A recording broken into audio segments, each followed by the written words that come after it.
வேலைக்கு போகக்கூடாதுன்னு சொன்ன ஒருத்தங்கிட்ட ஒரு கொஸ்டின் கேட்குறேன் சார். நான் உங்கள் வீடோட மாப்பிள்ளையே நான் வந்துடுறேன், ஓகேங்களா? எங்கள் வீட்டில் வந்து 2 தங்கச்சி ஒரு தம்பி இருக்காங்க.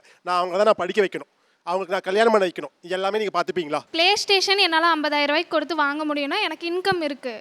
அதனால தான் நான் அவ்வளோ தைரியமாக சொல்கிறேன். படிக்க வைக்கிறது அவ்வளோ இது இல்லை. என்னால் அதுக்கு மீறி இருக்குன்னா எஜுகேஷன் லோன் போட்டு நான் படிக்க வைக்கிறேன். எனக்கு என்னன்னா, நீங்கள் மேடைக்கு பேசுகிற மாதிரி இருக்குது. காரணம் என்ன அப்படின்னா,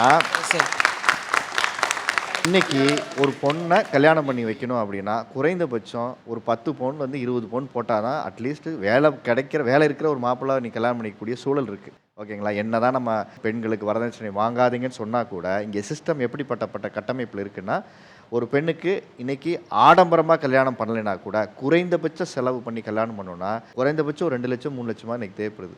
அப்போ ஒரு நகை போட்டு ஒரு கல்யாணத்துக்கு நீங்கள் 2 பொண்ணை கல்யாணம் பண்ணி வைக்கணும்னா குறைந்தபட்சமாக உங்களுக்கு ஒரு 10 லட்சத்துலேருந்து 20 லட்சமே தேவைப்படும். அப்படிங்கும்போது இதெல்லாம் சாத்தியம்னு நீங்கள் இங்கே ஒரு மேடையில் உட்காந்து சொல்கிறது இருக்குல்ல, இதை நான் எப்படி புரிஞ்சுக்கிறதுன்னு தெரில.